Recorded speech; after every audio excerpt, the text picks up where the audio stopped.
It's time to improve your fantasy team, and the best way to do that is by buying low on some of the best wide receivers in the game that haven't popped off just yet. And in this video, I believe I've identified the 7 best wide receivers you should be trading for, not now, but right now, to help you win your fantasy league. And beautiful people, we're starting off with the rookie for the Los Angeles Chargers, Ladd McConkey, who, look, he's not coming off of the greatest game. We could pull up his box score from this last week against Denver, which was a tough matchup, although you did see Patrick Surtain go down with a concussion in this game, but only 8 fantasy points for Ladd McConkey. He does it on just 4 catches for 43 yards.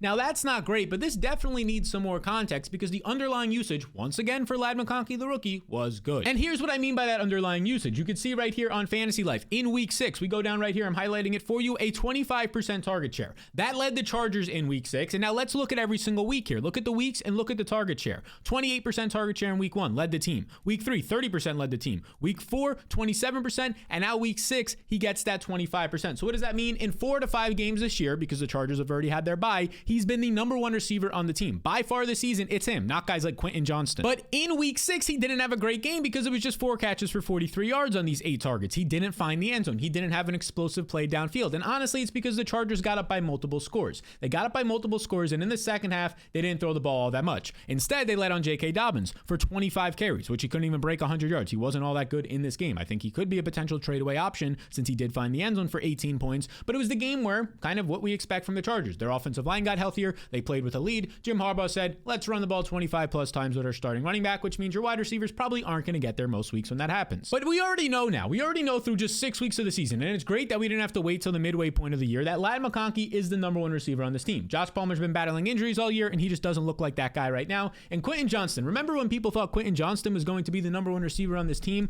because early on in the year, he had multiple touchdown catches. A couple of those were on broken plays. Ladd McConkey doesn't need broken plays. He gets open based on his route running, just like he did in college, and he's doing it right now. He's that good of a player. And I do believe that we should also note that Justin Herbert, of course, had that foot injury, the plantar fascia issue in the preseason and training camp, and it followed him into the NFL season where he re-injured it early on, and then the Chargers lost multiple pieces on their offensive line to injuries, but now Herbert looks healthy, and that offensive line is getting healthy. That's going to help the whole offense and McConkey, especially in games where they're forced to throw more, which could easily happen this week, where they go on the road to the Cardinals. The Cardinals is a nice matchup for McConkey. More on that in a second. And this Cardinals spot, I mean, it could turn into a sneaky shootout. We have a situation where Arizona does have playmakers, assuming they can get back Marvin Harrison from a concussion. We'll see about that. But also, Arizona ranks bottom 3 in the NFL right now in yards per play allowed, meaning this is a nice spot for Ladd McConkey. And very quietly, the rookie McConkey, not only is he earning targets, but he's been highly efficient on them. As a rookie, he already ranks top 20 in yards per route run, which is a very sticky stat. It's your efficiency. It shows how good you are. And year to year, this is probably the best stat or one of the best stats we see for wide receivers to tell us how good they are. If you're great in efficiency, yards per route run as a rookie, it's only going to get better from there on out. So if I pull up my rest of season rankings, Ladd McConkey is now my number 80th overall player in our trades tool. You can get this with 20,000 plus other people linked down below, meaning anybody below him, I would trade him for 1-for-1. Darnell Mooney for sure. Najee Harris off his big week if you can flip that. Chuba Hubbard is a close one. People might scoff at this because I do think Chuba Hubbard has been great this year, but Jonathan Brooks is as soon as potentially a week away from returning and really maybe mucking up that backfield. But if you didn't want to trade for Chuba Hubbard, that's fine. There's other guys like here, like Bucky Irving, I would trade 1-for-1 for him. Guys like Jacoby Myers, who might have a little bit of a hot streak with now Devontae Adams gone. I think Kareem Hunt is a great play. I mean, that's probably your best option. Try and trade Kareem Hunt off of his bye before Pacheco returns in like 3 weeks or so for Ladd McConkey 1-for-1. And then go out there and buy T. Higgins. And now T. Higgins is going to be probably the one player in this video that you can't buy extremely low on because since this dude has returned from injury, his hamstring in week 3, he returned. He's been the best wide receiver on this team. Yes, ahead of Jamar Chase. And I'm talking about from an overall usage and volume and role standpoint. You can see right here in these 4 games since he's returned, according to Fantasy Life, you can see a 28% target share. That leads this team. 3 straight weeks of at least a 30% target share. 32% in week 4, 34% in week 5, and 32% in week 6. That is ahead of Jamar Chase significantly. Obviously, Chase is still great. Rest of season, I'd rather have Chase, but T. Higgins is up there right now as like a top 25 rest of season player, and many people probably don't value him like that. Because at this point right now, you can still get in these trade offers and be like, yeah, but I mean, Jamar Chase is still there, right? Like, obviously, he's not going to be great. These are the things you can tell your competition, but there's no other concerns here in this passing attack. They don't have a stable tight end. They don't have a stable elite pass catching running back. I think Chase Brown is good, but not elite. Andre Yoshevich is at this point like a wide receiver 3 who's maybe going to earn 2 to 3 targets a game. Nothing phenomenal. It's T. Higgins, it's Jamar Chase on an offense that's going to throw the ball 40 times per game because their defense isn't great. And this is how good this dude's role has been since returning. He currently ranks 4th amongst all wide receivers in expected fantasy points per game.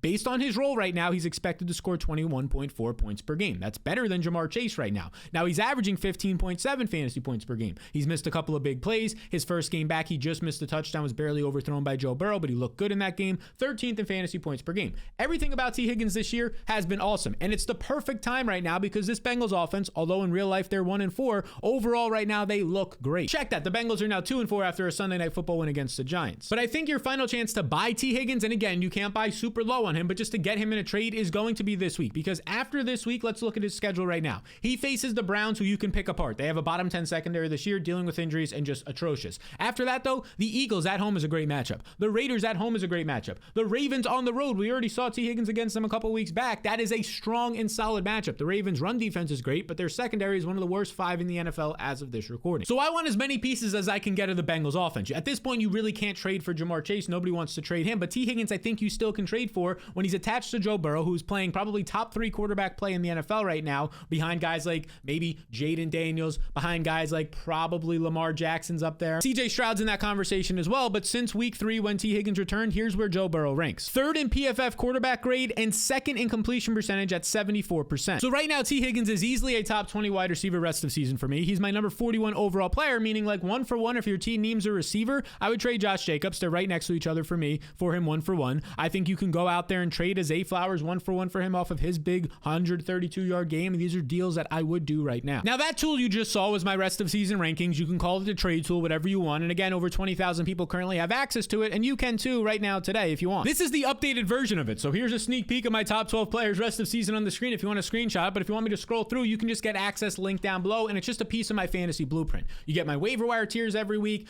the projections and rankings for that upcoming game, that trade tool, game-by-game matchups notes, and a whole lot more. And the ways that you get it are simple. There'll be a link in the description below, and you just follow these 2 simple steps to get access, and you'll sign up through one of our 2 partners this year, either Underdog or Better, whichever one's easier for you. And here's the thing. The reason why you want to sign up through the partners is because it becomes risk-free through one of our 2 partners this year. Now, what does that mean? It's a one-time payment of $10 through the partners. Just one time, not monthly, a one-time payment of $10 through our partners. And if you don't make your fantasy playoffs, I just refund that to you, making this offer completely risk-free. So if you want to join the over 20, and I believe it's over 21,000 people now that have access to the fantasy blueprint, you can scan the QR codes on the screen or click the link in the description below. You'll get all those tools. Just smack around your league mates. You know your friends are annoying. Why not get that extra boost to smack them around? Now, the next guy I want to talk about, we're talking about a rookie here, and it's Rome Odunze of the Bears, who's coming off of another poor game, but he enters into his bye week, so it's a nice time to strike low. This past week, he had just 2 catches for 40 yards, 6 fantasy points in a good matchup against Jacksonville. He didn't get it done. It became the Cole Kmet and Keenan Allen show in this one. But now this young and exciting rookie enters his bye week, and lots of times you'll see rookies see their roles expanded in the bye weeks, and normally in fantasy football, you can get them at a value because they're going to score 0 points this week. Now, I'm not sure how much more Rome Odunze's role in terms of usage on the field playing can change because he's already on the field a lot. You can look at his routes run these past couple weeks, 98%, 88%, 97%, 79%, but the targets are something that can come up. Instead of hovering around this 20% range, this past week just 8% when the Bears got into a big lead and didn't throw much in the second half. Well, maybe we start to see Odunze in this bye week game planned into the offense to not just be one of these downfield receivers, but get a nice mix of targets closer to the line of scrimmage and in the intermediate range to have more consistent fantasy performances. Because as of right now, we've mostly seen a downfield role for him. An average depth of target of 13.8 yards isn't terrible. It's top 15 in the NFL, but when it's not paired with some of these short area targets, a good red zone role, well, then it could become a boom or bust type of role. And that's exactly what we've seen out of Odunze the past couple of weeks. One game against the Colts, he goes for over 100 yards and a touchdown on a couple of deep plays, and then the past few weeks, not so much. But the one encouraging thing we did see in week 5, and I'll point it out to you right here, was Rome Odunze. His average depth of target in week 5, I have it highlighted here, was 5.5 yards. Now that's too short. I want that to be closer to like 8 to 10 yards, but you can see this past week was 14 yards. That's more of a boom or bust role. 5.5 yards is kind of just too small to have an explosive role, but if we can get a balance of that, the short targets like we saw in week 5 and the deep targets like we've seen most of the season, that's where we can really unlock Rome Odunze. And look, it really just comes down to, similar to the Bengals, I just want pieces of these offenses that are trending up in the right direction and look good. Caleb Williams has looked great the past 2 to 3, 4 weeks of the season. I think it's only going to get better as the rookie comes out of his bye and gets more information and data as an NFL quarterback. So I really want to start getting pieces of this offense. DJ Moore you can try and get as well. Not really trying to get Keenan Allen, a good time to sell high on him, but Rome Odunze is probably the cheapest piece of this offense. And if I pull up Odunze right now in my rest of season rankings, he's my 78th overall ranked player. I think you can probably get like Nick Chubb before he plays this week in a trade for him. Josh Downs 1-for-1 with Anthony Richardson coming back's a nice move. Bucky Irving with a 3-headed backfield growing in Tampa Bay. These are 1-for-1 deals that I think you can go out there and make right now for Rome Odunze as he enters his bye week. Again, that's the perfect time. It's a nice strategy in fantasy. Target guys on their bye weeks and trades because odds are that fantasy manager isn't starting them because they're going to get 0 points. Makes him a little bit easier to acquire. Now, the next man I quickly want to talk about is somebody somebody that some of you might roll your eyes on, but again, we're not trying to make trades to just get the superstar in every single deal. Some of them are just quality flex options for you in your deeper leagues, and I think DeAndre Hopkins is somebody that at least intrigues me based on his current usage. I want to share that with you because it's not going to cost you a lot to get Hopkins. Now, as we've talked about before on this channel this year, Hopkins has been dealing with a knee injury all season long. In week 1, it led to him playing just 24% of the routes, only 4% of the targets. But then you see the usage start to increase. Week 3, he goes for 50% of the routes, sees a team high 21% of the targets. Week 4, 57% of the routes, a team high 24% of the targets in that game. So in his last 2 games before this past week, he led the team in targets over guys like Calvin Ridley. Yes, even though Calvin Ridley got paid the big bucks this offseason, it was Hopkins, who's been playing limited and has a connection with Will Levis dating back to last year, who seems to be Will Levis's favorite target. And then Hopkins got a break. He got his early bye week in week 5, and he goes out there and he gets a nice rest on his knee. It seems to have helped his recovery because in week 6, we saw the best usage for him on the entire year. According to Fantasy Life, Hopkins came out of the bye week and played a season high 70% of the routes. For the first time this year, he was a full-time player. And once again, he earned a team high 24% target share. So now we're looking at DeAndre Hopkins for the last 3 weeks in a row, leading this team in targets over Calvin Ridley, looking like the clear and established #1 favorite target of Will Levis in this offense for as long as Will Levis remains the starting quarterback, which might not be much longer, but either way, Hopkins is somebody who's earning targets. And as I mentioned earlier, you don't have to trade a lot to get Hopkins, who's my 113th player the rest of the season. Trade Tyron Tracy, who's about to become in a split backfield with Devin Singletary after a couple of nice weeks. Trade Tucker Kraft, who a lot of people got hyped up about because he scored multiple times in a game without Romeo Doubs or Christian Watson. Those guys are back, and Tucker Kraft just laid an egg this past week with those guys back. So I know Hopkins isn't the most exciting player we'll talk about in this video, but I think he's cheap to acquire. But this next guy probably is the most exciting. And that's the Jacksonville Jaguars rookie wide receiver Brian Thomas, who I believe is about to break out in a major way the rest of the season. And honestly, he definitely has already had a breakout game this year. You look back against the Colts a couple weeks back, 122 yards and a touchdown, goes for 26 fantasy points. This was his second straight top 10 wide receiver finish in fantasy. And again, this dude is an explosive rookie. But then in week 6 in London against the Bears, it was a tough matchup. He kind of came back down to earth. It wasn't a great performance. 6 targets, catches just 3 balls for 27 yards in that tough matchup, doesn't even get you 6 fantasy points. And if you watch the game, you know it was even worse than that, because in the red zone right here, you see Brian Thomas in the slot up here. He has a red zone target. He gets open one-on-one. Trevor Lawrence puts it in the perfect spot, and it's just a clear and sudden drop. We'll watch it again right here. Just a clear and sudden drop for one Brian Thomas. That would have been a 15-yard reception for a touchdown. He would have finished with another 14, 15-plus point fantasy day. But instead, he doesn't. He drops that ball, and he finishes with less than 6 fantasy points, which is his worst performance of the season, because in every other game this year, he's had at least 10 fantasy points. He's had multiple top 20 and 2 top 10 finishes. He's been that good. And pretty quietly right now, he's seeing a couple of cheat code targets in usage. You can see right here, the cheat code targets are your deep targets in fantasy. I classify them 20-plus yards, lead to explosive plays, and red zone targets, which lead to those chunk fantasy performances of at least 6 fantasy points. He has 9, 7 deep targets, 2 red zone, 9 combined cheat code targets. That's 2 per game. That's better than most wide receivers in the NFL, and this dude's just a rookie. Now, of course, we did see the return of Evan Ingram in week 6 in a tough matchup. He catches all 10 of his targets for over 100 yards in this game. He looked really good. He almost had a touchdown as well in this game. So Evan Ingram being into this offense, it's going to make you reconsider some things about the rest of the receivers, which includes Brian Thomas. But I would argue that Thomas isn't the guy who gets impacted by Ingram. Thomas is running most of his routes on the outside, winning downfield. The guy who's going to be impacted the most, in my opinion, is Christian Kirk, who we just saw that this past week. Christian Kirk goes out there, only catches 3 of 6 targets for 39 yards. This was his lowest receiving yardage in a game since week 2. Kirk has been the priority target in the middle of the field for Trevor Lawrence the past month of the season. That's now over with Evan Ingram back, but the priority target on the outside will continue and always really this year be Brian Thomas. And this dude is just fantastic. He is 6'3", 210 pounds, so he already has the unique size, but then you pair that up with this athletic profile according to Player Profiler. 99th percentile speed, ran a 4.33 40 time, has a 98th percentile catch radius. We've already seen these play out in the NFL and a lot in college at LSU. He uses that spin. He uses that speed to win deep and that catch radius to make some incredible catches. And as I touched on earlier, the dude has 10 or more fantasy points in every single game before that week 6 stinker where he dropped the touchdown. And not only that, a top 20 finish, a top 10 finish right here, another top 10 finish. He's actually putting up fantasy production in an offense that to this point of the season is one of the worst in the NFL. Imagine if they actually get some things going now with Evan Ingram back. Look, right now's the time you want to be buying him because he's going to face a Patriots team that you can beat them, a bottom half of the league secondary, and then he's going to get some nice matchups against the Packers at home and the Eagles as well. So I think now's the time to buy Brian Thomas after his worst game of the season, where maybe you can get a little bit of a discount on him and before he starts popping off in some decent matchups. Now, before we get to this next superstar who's a top 20 player overall, not just at the wide receiver position, the rest of the year for me, well, I want to let you know that, hey, 65% of you are not subscribed to this this YouTube channel. It takes 2 seconds. I see a lot more people subscribing each day, so I appreciate that. But this is the point where we do the gentleman's agreement. You made it to this far in the video. You enjoy this content. You find it helpful, intriguing, whatever it might be. It takes me about 7 to 8 hours to get these videos researched, recorded, edited, all that, and up for you beautiful people. So all you have to do in return, gentleman's agreement, hit the subscribe button so I can continue to do this for all you people. Now, that superstar receiver that I was talking about, who's a top 20 player the rest of the season overall for me, is DK Metcalf, who, look, right now I'd rather have DK Metcalf over the following names. Guys like Stephon Diggs, Marvin Harrison Jr., and yes, even Chris Godwin. But there's a decent chance that the league manager in your league doesn't view Metcalf that highly, especially because he struggled the last couple of weeks, but we'll talk about those struggles being more so just unluckiness right now. Is that even a word? No, it's not, Sal, but let's keep going. Seahawks right here lead the NFL in pass attempts per game. They're throwing 13 more attempts per game this year, or 13 more overall attempts than any other team in the NFL. Their new offensive coordinator, Ryan Grubb, we talked about him a lot this offseason, comes over from college, Washington, led a top 3 offense the past 2 years in college. He was known, this dude right here, Ryan Grubb, for using 3 wide receivers and throwing the ball a ton, especially downfield, and that's exactly what we're getting this year. And it's benefiting DK Metcalf, who's easily the #1 receiver on this team. He ranks top 5 in overall targets this year.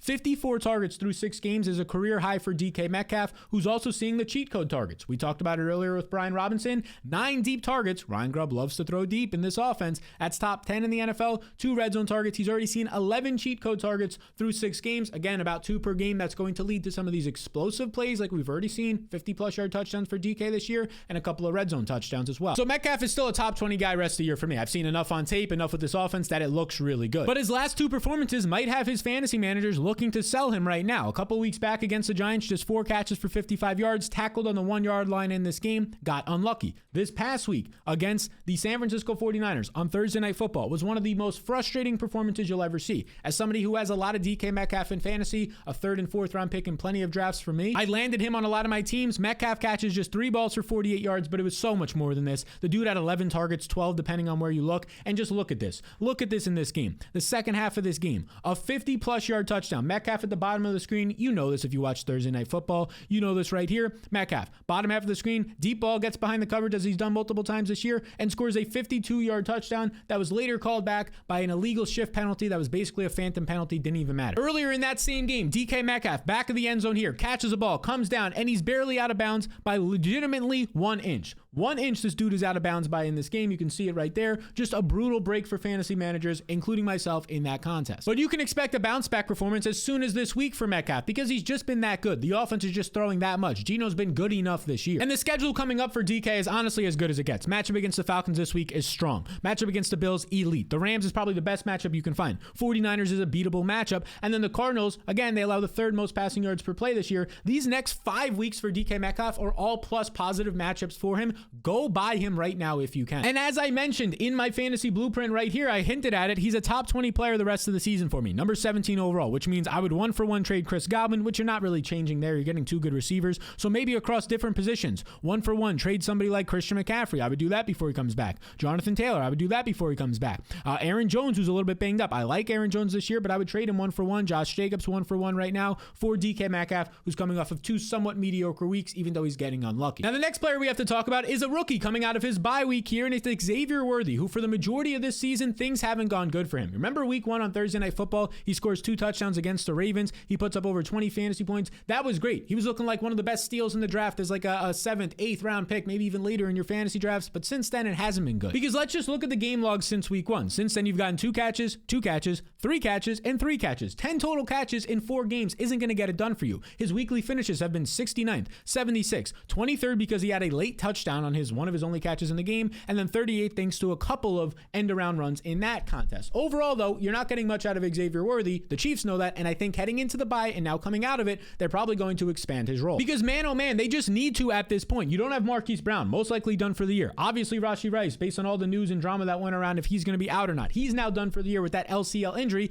Xavier Worthy has to step up. I know you have Justin Watson there, mostly just running sprints on the outside. I know you have guys like Juju Smith-Schuster in this offense, who rightfully so is getting a lot of hype after this performance of 130 yards, 8 targets, lots of yards after the catch, looked like a perfect replacement for Rashee Rice in this 1-game sample. It makes sense that people are excited about Juju, but Xavier Worthy, the 4.21, fastest wide receiver ever to attend the combine, 1st-round pick, they have to get him more involved, and I think that was the primary focus of their bye week. Because I hate to say it, but teams are going to start to take away Travis Kelce, who's not been explosive explosive this year downfield. He's getting older. We know that. So in the short areas of the field, they're not going to be worried about him. They're going to take him away in the middle of the field. Juju Smith-Schuster's not a guy who will win on the outside, which means your primary outside receiver has to be Xavier Worthy. You have to scheme up production for this guy, and I think they're going to do that. The Chiefs saw the Jets sign Devontae Adams. They saw the Bills sign Amari Cooper, two potential teams that they'll face in the playoffs. It means they probably already feel comfortable with their pass catchers. And if that's the case, it kind of hints at the fact that they feel comfortable with their first round rookie, that he's shown enough that they can kind of develop him even more during the bye week. So right now, I think you could buy pretty low on a guy like Xavier Worthy, who has a very strong rest of season schedule, especially these next 5 weeks. Winnable matchup this week against the 49ers. Then he gets the Raiders. The Bucs at home is great. The Bills, the Panthers. These are strong matchups 5 out of his next 6 games. And because of his poor play so far and Travis Kelce and Juju coming on the past couple of weeks, you can get Xavier Worthy pretty cheap. He's my 74th overall player. I think right now you might be able to get Darnell Mooney 1-for-1 done for him. Chuba Hubbard, you can definitely get done for him if you feel comfortable with that. Josh Downs, you can definitely get 1-for-1 deals. If you want to do some package deals with the Chuba Hubbard, maybe some sort of package deal with a Tank Bigsby or a Bucky Irving, also think those are fine. So these have been the 7 wide receivers I think you should be trying to target in trades before week 7. I think they'll improve your team. I've already targeted some of them in deals as well. Now, if you want to see the 5 running backs this week that will definitely help your team, the guys you should trade for, the running backs, this video right here, YouTube thinks you'll like it. I think you'll like it. It might just be your favorite video of all time. So why not check it out? See you all in the next one.